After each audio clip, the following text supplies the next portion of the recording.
গল নৱেম্বৰত মই আকৌ পুলিচৰ ইন্টাৰভিউ ফৰেষ্টৰ ইন্টাৰভিউ মই আকৌ উলিয়াব গৈ আছো। নমস্কাৰ, স্বাগতম জনাইছো মই ইউটিউবৰ এটা ভিডিঅ'ত। আশা কৰোঁ সকলো ভালে আছে আৰু বহুতে কৈছে এটা ভিডিঅ' দিয়া নাই নেকি, মানে CM ছাৰে মিটিঙত আমুক কৈছে তামুক কৈছে। তো এইবিলাক হ'ল নিৰ্বাচনী মিটিঙৰ কথা আৰু যিমান দূৰ সম্ভৱ আপোনালোকে আগতেও দেখিছিলে কিবা এটা যদি মিটিং চিটিং হয় বা তেনেকৈ নিৰ্বাচন আহিলে CM ছাৰে প্ৰায়বিলাক কথা চাকৰি কথা কয়, কামাণ্ডৰ কথা কয়, ফৰেষ্টৰ কথা কয়। আৰু যোৱাকালিও এখন মিটিং আছিলে, নিৰ্বাচনী মিটিং আছিলে আৰু মিটিংখনত CM ছাৰে কৈছিলে, আপোনালোকে যিটো ভিডিঅ' দেখিলে ভিডিঅ'টো কালি CM ছাৰে কৈছিলে মিটিঙত যে নৱেম্বৰ মাহত আৰু আহিব অসম আৰক্ষী মানে অসম পুলিচ আৰু আসাম ফৰেষ্ট নৱেম্বৰ মাহত চাকৰি আকৌ ওলাব, আপোনালোকে প্ৰেক্টিচ কৰি থাকিব, আপোনালোকে চিন্তা নাই। তো কথাটো ভিডিঅ'টো নিশ্চয় দেখিলে বুজিলে। আৰু এতিয়া কথা হ'ল মানে সঁচাকৈ অসম পুলিচ আহিব নেকি নৱেম্বৰত বা আসাম ফৰেষ্ট আহিব নেকি। এতিয়া মোক বহুতে কৈছে আসাম পুলিচ হৈ গ'ল, এতিয়া আকৌ আসাম ফৰেষ্ট লাগে, দাদা আসাম ফৰেষ্ট কেতিয়াকৈ আহিবনে মানে বহুতৰ প্ৰশ্ন এতিয়া কেনেকৈ কৰিব পৰা যায়। আৰু তাতোতকৈ কথা মানে কি, এতিয়া বহুত ল'ৰা ছোৱালী হায়াৰ ছেকেণ্ডেৰী পাছ কৰিলে, হায়াৰ ছেকেণ্ডেৰী পাছ কৰাৰ লগে লগে তেওঁলোকৰ আৰু কিছুমানৰ 18 বছৰ কমপ্লিট হোৱা নাই যদিও খুব এই 2-3 মাহৰ ভিতৰতে কিছুমানৰ হ'ব আৰু কিছুমানৰ হৈ গ'ল। তো সেইকাৰণে মানে কি তেওঁলোকেও এবাৰ চাকৰিৰ প্ৰতি ইণ্টাৰেষ্ট আহি গৈছে। গতিকে মানে অলৰেডি যিখিনি এপইণ্টমেণ্ট মানে এডভাৰটাইজমেণ্ট হ'ল, ইণ্টাৰভিউ হৈ গ'ল, তেওঁলোকতো এপইণ্টমেণ্ট দিবলৈ আছে বা তেওঁলোকতো দিবই দিয়ে অক্টোবৰ মাহত। কিন্তু আকৌ নতুনকৈ লাগিবই, কাৰণ কেলৈ আপোনালোকৰ এটা কথা কওঁ মই, যিখিনি আজি তাৰিখৰ ইণ্টাৰভিউ প্ৰচেছ চলি আছে বা মানে নিযুক্তি দিব, তেওঁলোকৰ এইখিনি হৈছে 2023 চনৰ আগৰ হৈছে আৰু আজি তাৰিখত 2025 চন হ'ল। গতিকে 2023 চনৰ অক্টোবৰ মাহৰ এক বিজ্ঞাপনত প্ৰকাশ কৰা এইখিনি আসাম পুলিচৰ পোষ্ট 5563টা পদ। কিন্তু 2023 চনৰ অক্টোবৰ পিছৰ পৰা আছেই, 2023 অক্টোবৰ নৱেম্বৰ ডিচেম্বৰ তাৰ 3 মাহ আছে। তাৰপিছত 2024 চনটো গোটেইটোৱে ভেকেঞ্চিখিনি আছে। আকৌ 25 সোমালে, 25 আকৌ এতিয়া 4 মাহ সোমালে, যদি নৱেম্বৰলৈকে আকৌ হ'লে তেতিয়া প্ৰায় আল্টিমেটলি ধৰি লওক 2.5 বছৰমান হৈ যাব। চ' যথেষ্ট ভেকেঞ্চি হৈ যাব। আপোনালোকে নাভাবিব যে CM ছাৰে মিছা কৈছে বা নাহিব, তেনেকুৱা কথা নহয়।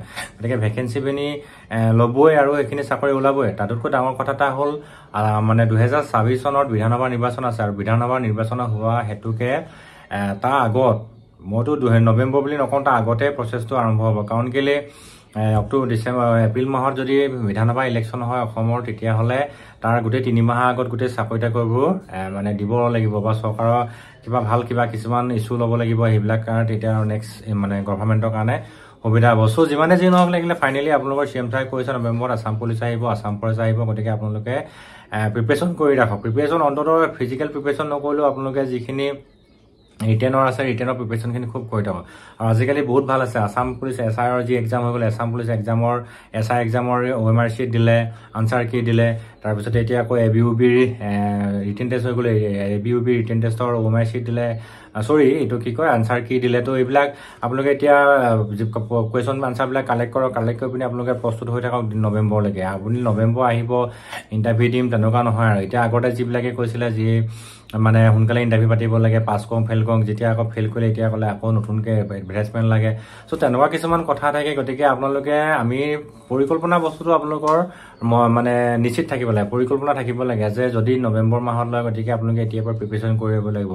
আৰু মই যিখিনি ল'ৰাৰ মানে আজি তাৰিখত যিহেতু আপোনালোক সকলোৱে জানে আসাম পুলিচ কামাণ্ডোৰ 150 ল'ৰা ছোৱালীয়ে আৰু 1.5 লাখ ল'ৰা ছোৱালীয়ে এপ্লাই কৰিছিলে। কিমান কেণ্ডিডেট পাছ কৰিলে বা কিমান তাৰিখত আজি হ'বগৈ, কিন্তু অকল চাকৰি মাত্ৰ 164 জনহে পাবগৈ।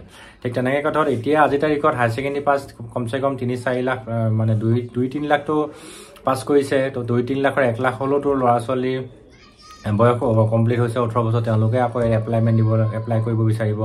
তাৰপিছতে আকৌ যোৱা বছৰ বহুতৰ মানে বয়স নহ'ল, তেওঁলোকে আকৌ দিব।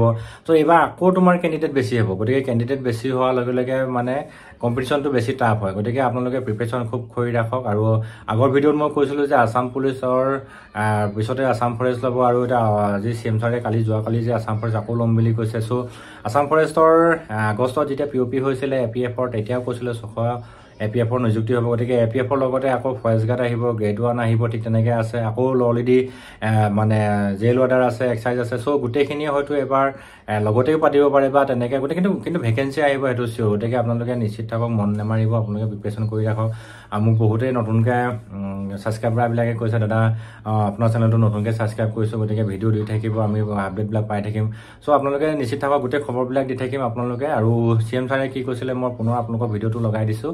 ভিডিঅ'টো চাওক আৰু লগতে যিসকলে মোৰ চেনেলটো ফাৰ্ষ্ট টাইম চাইছে চেনেলটো ছাবস্ক্ৰাইব কৰি ৰাখিব ভিডিঅ'টো ভাল লাগিলে লাইক কৰিব শ্বেয়াৰ কৰিব আৰু গোটেইবিলাক আপডেটবিলাক স্পেচিয়েলি হৈ আসাম ফৰেষ্টৰ যিমানবিলাক আপডেট আছে মই লৈ আহিম আসাম পুলিচ আসাম ফৰেষ্টৰ গতিকে চেনেলটো ছাবস্ক্ৰাইব কৰি ৰাখিব আৰু ভিডিঅ'টো ভাল লাগিলে লাইক কৰিব শ্বেয়াৰ কৰিব বাবাই কি কাম কৰে তোমাৰ মাই কি কাম কৰে কোনো ধনী মানুহৰ ল'ৰা নাই সকলো দুখীয়া মানুহৰ ল'ৰা ছোৱালীয়ে আজি বিজেপি দিনত চাকৰি পাইছে আপোনালোকৰ ল'ৰা ছোৱালীয়ে ভাল কৰি পঢ়া শুনা কৰক আজি অসমত চাকৰিৰ কোনো অভাৱ নাই এই চাকৰি হৈ গ'ল নৱেম্বৰত মই আকৌ পুলিচৰ ইণ্টাৰভিউ ফৰেষ্টৰ ইণ্টাৰভিউ মই আকৌ উলিয়াব গৈ আছো তাৰমানে প্ৰত্যেক বছৰে চাকৰিৰ ইণ্টাৰভিউ চলি থাকিব